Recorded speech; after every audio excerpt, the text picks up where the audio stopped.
வணக்கம். நான் கிராண்ட்மா பேசுகிறேன். எல்லோரும் மறக்காமல் சப்ஸ்கிரைப் பண்ணிவிடுங்க. திமுக தேர்தல் வாக்குறுதியில் என்ன சொன்னாங்க? அவங்க நிறைய சொல்லியிருக்காங்க. ஆனால் அவங்க கொடுத்த வாக்குறுதியில் ஒன்று தான், நாங்கள் ஆட்சிக்கு வந்தால் நீட்டை ரத்து செய்வோன்னு உறுதியாக சொன்னாங்க. இப்போ வேறு மாதிரி சொல்கிறாங்க. அதை பற்றி தான் இன்றைக்கி நான் பேச போகிறேன். விரைவிலேயே தமிழ்நாட்டிலே திராவிட முன்னேற்ற கட்சி உதயமான உடனே இந்த நீட் தேர்வை சட்டப்படி ரத்து செய்கிற முயற்சிகளில் நாங்கள் முழுமையாக ஈடுபடுவோம், அதில் வெற்றியும் காண்போம்னு சொன்னவர் யார்? நம்முடைய முதலமைச்சர் திரு மு.க.ஸ்டாலின் அவர்கள் தான் நீட் ஒழிப்பை பற்றி இப்படி சொன்னார். துணை முதலமைச்சர் திரு உதயநிதி ஸ்டாலின் என்ன சொன்னார்? மானம் ரோஷம் இருந்துச்சுன்னா நீட்டை ஒழிச்சிருக்கணும். ஆனால் திமுக ஆட்சிக்கு வந்தவுடன் முதல் கையெழுத்தே நீட்டை ஒழிப்பதற்காகத்தான். நீட்டை ஒழிப்பதற்கான ரகசியம் எங்களுக்கு தான் தெரியும்னு எல்லாரும் நம்புகிற மாதிரி பேசினார். இவங்கெல்லாம் நீட் ஒழிப்பை பற்றி பேசின போது திருமதி கனிமொழி அவர்கள் சும்மா இருப்பாங்களா? இது தமிழ்நாடு. எந்த சரித்திரத்தையும் நீங்கள் போட்ட மனுநீதி சாஸ்திரத்தையே மாற்றி காட்டிய தமிழ்நாட்டில் எங்களால் நீட்டை மாற்ற முடியாதுன்னு நினைக்கிறீங்களான்னு திருமதி கனிமொழி அவர்கள் சொன்னாங்க. இவ்வளோ உறுதியாக சொல்கிறாங்களே, திமுக ஆட்சிக்கு வந்தால் நீட்டை விலக்கிடுவாங்கன்னு நம்பி மக்கள் ஓட்டு போட்டாங்க. ஆனால் இப்போ நம்முடைய முதல்வர் என்ன சொல்கிறாருன்னா, நீட்டை நாங்கள் ரத்து செய்ய முடியாது, ரத்து செய்யும் அதிகாரம் மத்திய அரசுக்கே உள்ளதுன்னு சொல்கிறாரு.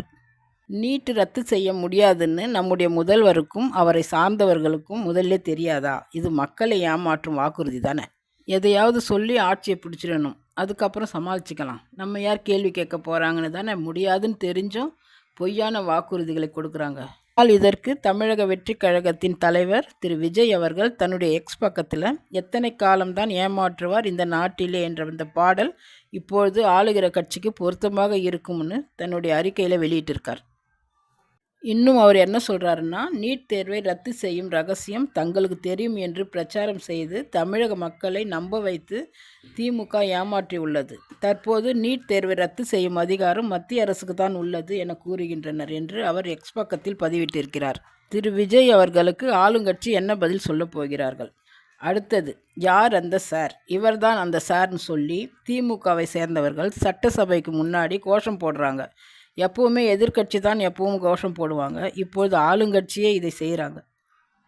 எப்படியோ அந்த சாரை கண்டுபிடிச்சிட்டாங்களேன்னு பார்த்தா, அண்ணா நகர் சிறுமி வழக்கில் கட்ட பஞ்சாயத்து செய்ததாக காவல்துறை கைது செய்ததாக செய்தி வெளியிட்டிருந்தாங்க.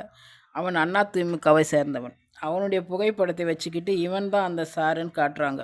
இந்த கோஷம் போட்ட கும்பல்கிட்ட உடனே அங்கே இருக்கிற நிருபர்கள்லாம் என்ன கேட்குறாங்கன்னா, நீங்கள் காட்டுறது அண்ணா நகர் சார், அண்ணா பல்கலைக்கழக சார் யாருன்னு கேட்ட உடனே அந்த கோஷம் போட்ட கும்பல் கலைஞ்சி போயிட்டாங்க. எல்லோரும் கேட்குறது அண்ணா பல்கலைக்கழக மாணவி வழக்கில் சம்மந்தப்பட்ட அந்த சாரை பற்றி தான். வேறு ஒரு வழக்கில் சம்மந்தப்பட்ட புகைப்படத்தை காட்டி இவர் தான் அந்த சாருன்னு கோஷம் போடுறாங்க. கோமாளி மாதிரி பேசுகிறாங்களே, இவங்க கோமாளியா இல்லை நம்மளை கோமாளி நினச்சிக்கிட்டு பேசுகிறாங்களா?